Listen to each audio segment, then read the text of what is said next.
नमस्कार, मैं हूँ राकेश सिंह। आप देख रहे हैं न्यूज़ रिपब्लिक इंडिया लाइव। आपको बता दें, चिरमिरी नगर पालिक निगम के अंतर्गत यह चुनाव का जो दौर चल रहा है, यहाँ हमारे सामने बैठे हुए हैं शाहीन अदिति प्राकर जी। यहाँ आपने आपने देखा होगा कि ये चिरमिरी क्षेत्र के प्रथम नागरिक बनने के दावा कर रहे थे, लेकिन यहाँ जहाँ जानकारी ये आ रही है कि यहाँ वार्ड क्रमांक 12 से पार्षद का चुनाव लड़ रहे हैं। चलिए, बहुत अच्छी बात है, लेकिन यहाँ पे एक बहुत बड़ा विडंबना आ रही है, यहाँ सवाल उठ रहे हैं, तमाम लोगों से जानकारी आ रही है कि शाहीन अदिति काफी एक डमी कैंडिडेट बन के खड़े हुए हैं। यहाँ पे 5 लाख से कुछ ज्यादा राशि के देने का पे तमाम लोग उन पे आशंका जता रहे हैं। इस विषय में शाहीन अदिति प्रसाद क्या बोलेंगे, चलिए जानते हैं। शाहीन अदिति प्रसाद जी, हमारे चैनल में आपका बहुत बहुत स्वागत। जी धन्यवाद। और सबसे पहले आपने जो कहा कि मैं मेयर कैंडिडेट के रूप में सामने आ रही थी और फिर वार्ड पार्षद का चुनाव में लड़ रही हूँ, तो बिल्कुल मैं कहना चाहूँगी कि मैं मेयर की ही तैयारी कर रही थी। मैंने दावेदारी भी की थी मेयर के लिए, और मेयर की टिकट ना मिलने पे मुझे 12 नंबर वार्ड की प्रत्याशी घोषित किया गया है। तो हर पार्टी फोरम में हर व्यक्ति दावेदारी कर सकता। कांग्रेस में ये बहुत अच्छी बात है कि कांग्रेस का एक छोटा सा कार्यकर्ता भी एक अच्छे पद के लिए और अच्छे चुनाव में भाग लेने के लिए अपना नाम पार्टी फोरम में आगे बढ़ाता है। और पार्टी को जैसा लगता है और हमारे लीडर को जैसा लगता है, पार्टी उस विषय में सोचती है, विचारती है और फिर फैसले पे पहुंचती है। तो मुझे फैसला मंजूर है अपनी पार्टी का, और मैं धन्यवाद भी करूंगी अपने लीडर को जो मुझे उन्होंने दूसरी बार कांग्रेस के प्रत्याशी के रूप में वार्ड क्रमांक 12 से उतारा है।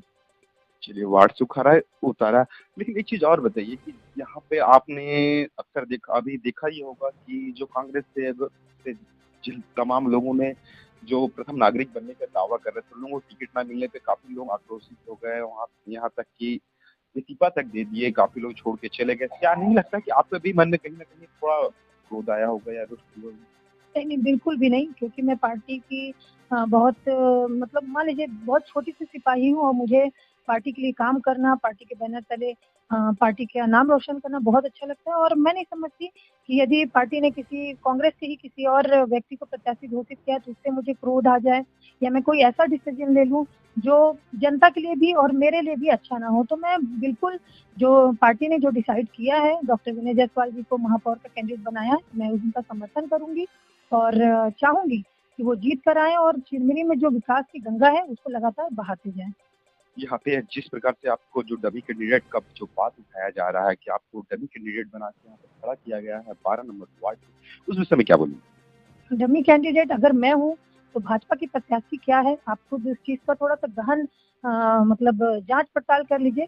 मैं तो जनता के सामने पहले भी थी और अभी भी हूँ, और जो भाजपा की प्रत्याशी है वो कहाँ थी अभी तक? क्या उसका नाम भी आपने सुना था? जबकि आज तमाम तरह की जो बातें आ रही है, कहा जा रहा है कि चेहरा तो उनका है, काम तो पीछे वाले करेंगे। तो ऐसा नहीं होता है। अगर प्रत्याशी महिला है तो मैं तो समझती हूँ वो महिला सामने आनी चाहिए जो उस फील्ड की जानकारी रखती है, जिसमें योग्यता है और जो कुछ करना चाहती है और करके दिखाना चाहती है, और वो करेगी आगे। ना कि आप अचानक से पैराशूट प्रत्याशी बन के आते हैं और चुनाव में खड़े हो जाते हैं। जरा उनके तरफ भी ध्यान दीजिए। और मुझे डमी कैंडिडेट कहने वाले जो है वो मेरे ख्याल से उनको शायद पता ना होगा, या वो चिरमिरी से और वार्ड क्रमांक 12 से शायद परिचित नहीं होंगे, तभी वो इस तरह की अफवाह फैला रहे हैं। जबकि अफवाह जो है ये बेबुनियाद है। अगर मैं डमी कैंडिडेट होती तो मैं घर में बैठी होती और शायद मेरी जुबान पे ताला लगा होता। यहाँ पे 5 लाख रुपए की बात की जा रही है, 5 से ज्यादा लाख रुपए आपको देने की जो बात करी, इसमें आप क्या बोलेंगे? अब देखिए, जिनकी आदत होगी खरीदने की वो शायद ये सब बातें कर सकते हैं, हमारी आदत नहीं है बिकने की। और रहा सवाल पैसे की, तो पैसे मेरा पॉलिटिकल कैरियर है। चाहे वो अपनी पूरी जायदाद, सामने जो ये बात कह रहे हैं, जो अफवाह उड़ा रहे हैं, अपनी पूरी जायदाद, पूरी जिंदगी भर की कमाई, पूरी पूंजी भी लगा दें, तो शाहीन अदिति पारासर अपने पार्टी के लिए बहुत ईमानदार है और लोगों की सेवा करना चाहती है। पैसे दल बल वो अपने पास रखे, मेरा काम है जनसेवा। चलिए, बहुत अच्छा लगा जिस प्रकार से आपने ये बात कही।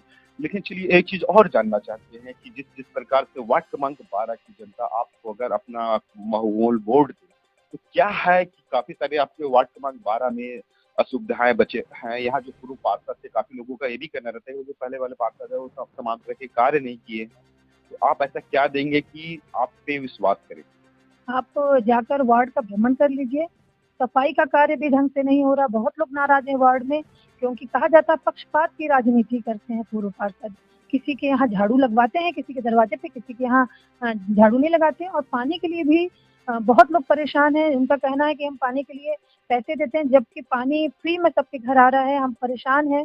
कई जगह पे डेवलपमेंट अच्छा ना हुआ है, तो वो परेशान है कि भई हमारे तरफ ध्यान क्यों नहीं देते, किसी एक तरफ ध्यान देना और दूसरी तरफ ध्यान ना देना, इस तरह की शिकायतें आ रही हैं।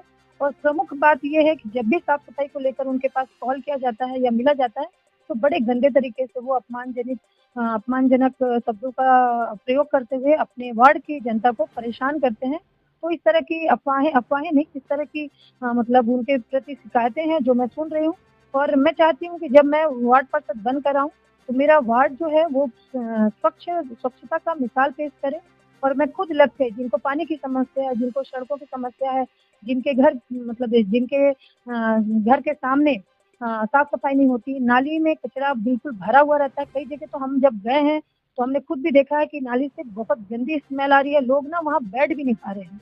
तो जब मैं बनकर आऊँगी, तो मैं बिल्कुल अपने वार्ड की जनता को चाहूँगी कि वो एक स्वच्छ ज़िंदगी जिएँ, एक खुली आबो-हवा मिले उनको और इस तरह की जो मतलब वार्ड में जो दिक्कतें हैं, परेशानियाँ हैं, उन सबको मैं दूर करूँ और अपने वार्ड को छत्तीसगढ़ के मतलब राजधानी तक कुछ अलग से एक मिसाल के तौर पे मेरा वार्ड जाना जाए, इसके लिए मैं अग्रसर हूँ और बिल्कुल मेहनत करूँगी और करके दिखाऊँगी। चुनाव जीत जाऊँ, उसके बाद मुझे जो अधिकार मिलेगा, मैं उसका पूर्ण पालन करते हुए और अपनी जनता के लिए बहुत कुछ करूँगी। एक चीज़ और जानना चाहता हूँ यहाँ पे जिस जिस प्रकार से आप बता रहे हैं, यहाँ वार्ड क्रमांक 12 में जो यहाँ कई वर्षों से जो घड़ी बन लगा हुआ है, यहाँ पुराने लोगों का ये विचारधारा रहता है कि जिस क्षेत्र में घड़ी लगा रहता है, वो घड़ी का काँटा रुक जाता है, तो गाँव का विकास रुक जाता है। लेकिन यहाँ जो पूर्व पार्षद थे, वो आज तक उसको संचालित करने के लिए सिर्फ़ उनसे भी हमारा चैनल ने उनसे बात किया था, तो उन्होंने कहा था कि हम इसको चालू करवाएँगे, लेकिन आज तक कार्यकाल समाप्त होने को हो गया या दोबारा चुनाव हो रहा है, लेकिन आज तक वो घड़ी अपने आँख में आँसू लेके रोते रहता है कि भैया हमको कोई चालू करा दे। तो क्या लगता है कि आप पार्षद बनेंगे तो घड़ी चालू होगा? देखिए, ये भारतीय समाज में सच में रुकी हुई घड़ी को अपशगुन ही माना जाता है। जनरली हमारे घर में हमारी मम्मी और दादी लोग बताती आई हैं कि बेटा जब घड़ी बंद हो जाए, जब उसकी सुई एक जगह मतलब रुक जाए, तो उस घड़ी को घर में यूज़ नहीं करना चाहिए या तो बंद पड़ी घड़ी को चालू कराना चाहिए। तो ये मतलब दुःख की बात है कि उन्होंने मतलब इस पर काम नहीं किया। वो सच में हमको भी देख के दुःख होता है कि वो जस के तस वैसे ही पड़ा है, घड़ी का काँटा वहीं का वहीं रुका हुआ, आज सालों हो गए।